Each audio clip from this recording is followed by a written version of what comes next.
अब ध्यान से सुनो। ये कहानी सिर्फ एक आदमी की नहीं है। ये कहानी उस घमंड की है जो इंसान को ये यकीन दिला देता है कि वो तकदीर से भी बड़ा है। लेकिन सच क्या है, ये तुम्हें आगे पता चलेगा। बहुत साल पहले एक बड़े और रौनक से भरे शहर में सैफुद्दीन नाम का एक सौदागर रहता था। उसकी दौलत का अंदाजा लगाना आसान नहीं था। लोग कहते थे कि अगर वो चाहे तो आधा शहर खरीद सकता है। उसके कारवां दूर दूर तक जाते, रेगिस्तान पार करते, समंदर के किनारे किनारे सफर करते और वापसी पर सोना, हीरे, मोती और कीमती कपड़े लेकर आते। लेकिन उसकी सबसे बड़ी कमजोरी उसकी दौलत ही थी। जितनी दौलत बढ़ती गई उतना ही उसका घमंड भी बढ़ता गया। वो अक्सर अपनी महफिलों में बैठकर कहता, दुनिया में सबसे बड़ी ताकत पैसा है। जिसके पास दौलत है वही अपनी किस्मत खुद लिखता है। लोग उसकी बातों पर सर हिलाते, कोई उसकी हाँ में हाँ मिलाता, कोई उसकी तारीफ करता। लेकिन कोई ये नहीं जानता था कि ये घमंड एक दिन उसकी सबसे बड़ी कमजोरी बनेगा। सैफुद्दीन की एक बेटी थी जिसका नाम जोया था। वो उसकी दुनिया थी, उसकी सबसे कीमती चीज। जोया की खूबसूरती का चर्चा पूरे शहर में था। लोग कहते थे कि उसका चेहरा चांद से भी ज्यादा रोशन है। उसकी आंखें गहरी और चमकदार थीं। उसकी मुस्कान में एक अजीब सुकून था। सैफुद्दीन ने उसे हमेशा दुनिया की नजरों से बचा कर रखा, जैसे कोई अनमोल हीरा छुपा कर रखता है। उसके कमरे में हर वो चीज थी जो कोई सोच सकता है। रेशमी बिस्तर, खुशबूदार फूल, सोने के बर्तन, नर्म कालीन। अगर वो कुछ चाहती तो बस एक इशारा काफी होता। सैफुद्दीन ने उसके लिए बड़े ख्वाब देखे थे। वो चाहता था कि उसकी शादी किसी बादशाह के घर हो या किसी ऐसे इंसान से जिसके पास उससे भी ज्यादा दौलत हो। वो अक्सर कहता, मेरी बेटी का नसीब बहुत ऊंचा है, वो किसी महल की रानी बनेगी। उसकी हवेली शहर के बीचों बीच थी, ऊंची दीवारें, भारी दरवाजे और हर वक्त पहरा। अंदर बगीचे, फव्वारे और रोशनी से भरी रातें। दूर से देखने पर ऐसा लगता जैसे जमीन पर कोई जन्नत उतर आई हो। लेकिन उस जन्नत के अंदर एक ऐसा इंसान रहता था जो खुद को तकदीर से बड़ा समझता था। एक सुबह जब सूरज पूरी तरह निकला भी नहीं था और आसमान हल्की रोशनी से भरा था, सैफुद्दीन अपनी हवेली के बाहर खड़ा था। उसके सामने हिसाब की बड़ी किताबें खुली हुई थीं। उसके नौकर, मुनीम सब अपने अपने काम में लगे थे। तभी दूर से एक बूढ़ा आदमी चलता हुआ दिखाई दिया। उसके कपड़े सादे थे, हाथ में एक लकड़ी की लाठी थी और चाल धीमी थी। वो धीरे धीरे चलता हुआ हवेली के दरवाजे तक आ गया। उसने सैफुद्दीन की तरफ देखा, ऐसे जैसे वो उसके अंदर झांक रहा हो। कुछ पल के लिए वो चुप खड़ा रहा। सैफुद्दीन को उसकी खामोशी अजीब लगी। उसने घमंड भरी आवाज में कहा, अगर कुछ चाहिए तो मांग लो, मेरे दरवाजे से कोई खाली नहीं जाता। बूढ़े आदमी ने धीरे से सिर हिलाया और बोला, मुझे तेरी दौलत नहीं चाहिए। सैफुद्दीन हंसा, तो फिर क्या चाहिए? बूढ़े आदमी ने उसकी आंखों में देखते हुए कहा, मुझे तेरे अंदर एक डर दिखाई दे रहा है जो तुझे खुद नजर नहीं आता। यह सुनते ही सैफुद्दीन का चेहरा बदल गया। उसकी आवाज सख्त हो गई। डर? मुझे? मैं इस शहर का सबसे ताकतवर आदमी हूं, मुझे किसी चीज का डर नहीं। बूढ़ा आदमी एक कदम आगे बढ़ा। तू चाहे जितनी दौलत जमा कर ले, लेकिन जो ऊपर लिखा जा चुका है उसे कोई नहीं बदल सकता। सैफुद्दीन ने हंसते हुए कहा, मैं अपनी बेटी की किस्मत खुद लिख रहा हूं। उसकी शादी एक बड़े घर में होगी। बूढ़े आदमी ने गहरी नजर से उसे देखा और धीरे से कहा, तेरी बेटी की शादी न किसी बादशाह से होगी, न किसी अमीर से, बल्कि एक गरीब लक्कड़हारे से होगी। ये सुनते ही वहां सन्नाटा छा गया। सैफुद्दीन का गुस्सा फट पड़ा। तू पागल हो गया है? मेरी बेटी और एक गरीब? मैं ऐसा कभी होने नहीं दूंगा। बूढ़ा आदमी बिना डरे बोला, तू जितनी कोशिश कर ले, लेकिन तकदीर अपना रास्ता खुद बनाती है और ये होकर रहेगा। ये कहकर वो चला गया, लेकिन उसके शब्द सैफुद्दीन के दिमाग में गूंजते रहे। गरीब लक्कड़हारा, तेरी बेटी का मुकद्दर। उस रात सैफुद्दीन सो नहीं सका। वो बार बार करवट बदलता रहा।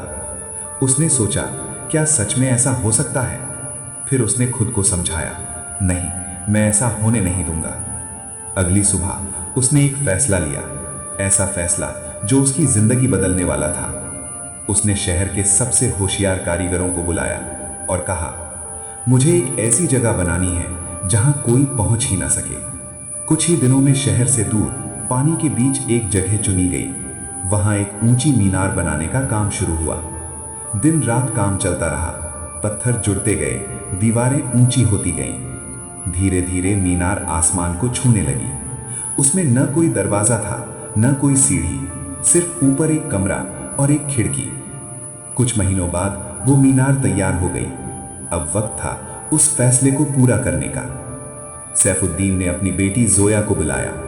उसने प्यार से उसका हाथ पकड़ा और कहा, मैं तुझे एक ऐसी जगह ले जा रहा हूं जहां तू पूरी तरह सुरक्षित रहेगी। जोया ने भरोसा किया। उसे क्या पता था कि यह सुरक्षा नहीं, एक कैद है। अगले दिन उसे एक पालकी में बैठाया गया और उस मीनार तक ले जाया गया। जब उसने मीनार को देखा तो वो हैरान रह गई। ये कैसी जगह है? लेकिन अब बहुत देर हो चुकी थी। उसे रस्सी के सहारे ऊपर भेजा गया। धीरे धीरे वो आसमान की तरफ उठती गई।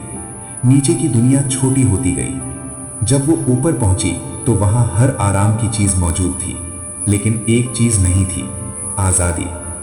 नीचे खड़े सैफुद्दीन ने आवाज लगाई, अब तू यहां महफूज है। दिन गुजरने लगे। जोया उस मीनार में अकेली रहने लगी। नीचे की दुनिया सिर्फ एक नजारा बनकर रह गई। उधर सैफुद्दीन अपने फैसले पर खुश था। उसे लगता था कि उसने तकदीर को हरा दिया, लेकिन उसे नहीं पता था कि असली खेल अभी शुरू हुआ है। एक रात आसमान पर काले बादल छा गए। तेज हवाएं चलने लगी, बिजली चमकने लगी। एक भयानक तूफान आने वाला था।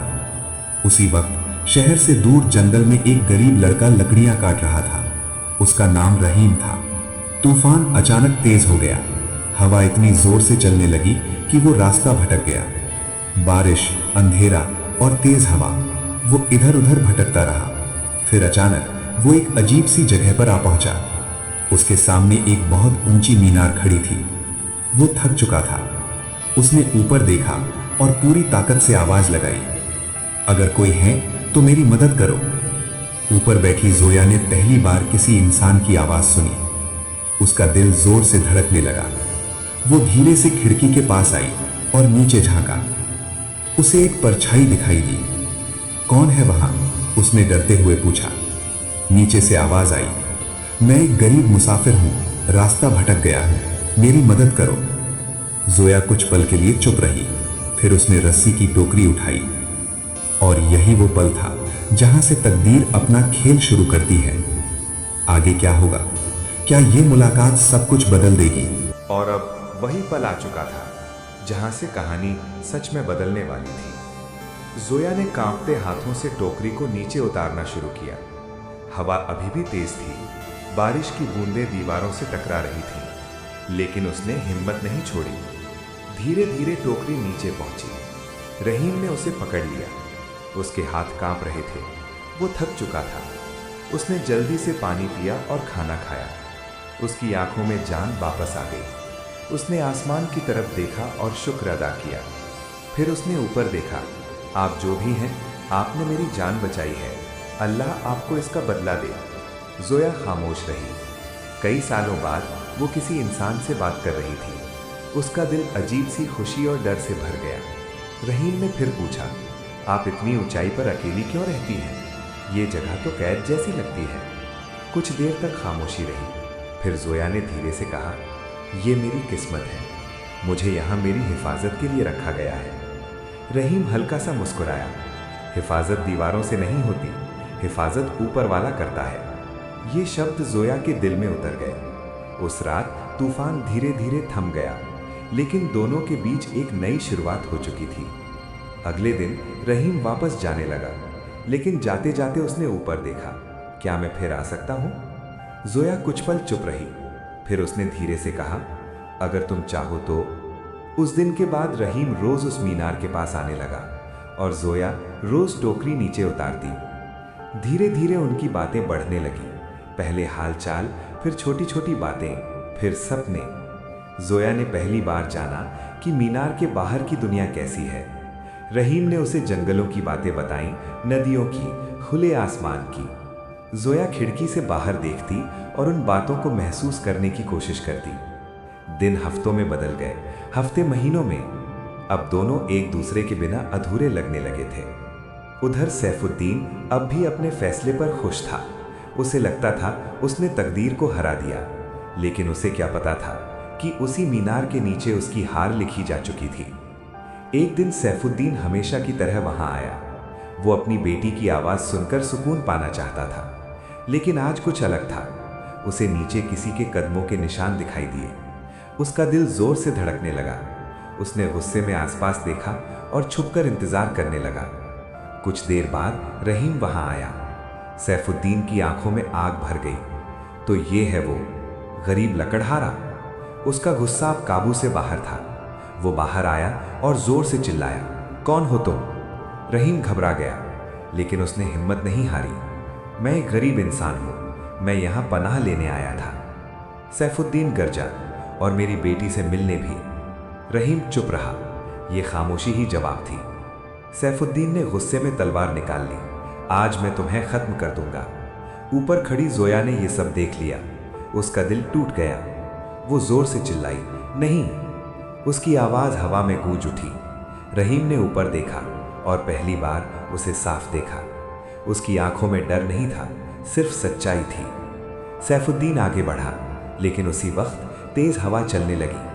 आसमान पर फिर से बादल छा गए, जैसे वक्त खुद रुक गया हो। रहीम ने शांत आवाज में कहा, आप चाहें तो मुझे मार सकते हैं, लेकिन सच नहीं बदल सकता। सैफुद्दीन ठहर गया। उसे अचानक उस बूढ़े आदमी की बात याद आई। तेरी बेटी की शादी एक गरीब से होगी। उसके हाथ कांपने लगे। उसने अपनी बेटी की तरफ देखा। जोया की आंखों में आंसू थे, लेकिन उनमें एक अजीब सुकून भी था। सैफुद्दीन ने धीरे धीरे तलवार नीचे कर दी। उसे पहली बार एहसास हुआ कि वो हार चुका है, तकदीर से। उसने अपनी आंखें बंद की और गहरी सांस ली। फिर उसने धीरे से कहा, अगर यही लिखा है तो मैं इसे रोक नहीं सकता। उसकी आवाज में अब घमंड नहीं था, सिर्फ सच्चाई थी। कुछ दिनों बाद उस मीनार के दरवाजे खोले गए। जोया को नीचे उतारा गया और उसी जमीन पर जहां कभी घमंड खड़ा था, वहीं एक सच्चा रिश्ता बना। जोया और रहीम का निकाह हुआ। लोग हैरान थे, लेकिन सच उनके सामने था। सैफुद्दीन ने उस दिन सब कुछ समझ लिया। दौलत, ताकत, दीवारें, कुछ भी तकदीर से बड़ा नहीं होता। और कभी कभी जिससे हम सबसे ज्यादा भागते हैं, वही हमारी मंजिल बन जाता है। और यही इस कहानी का सच है। तकदीर को कोई नहीं हरा सकता।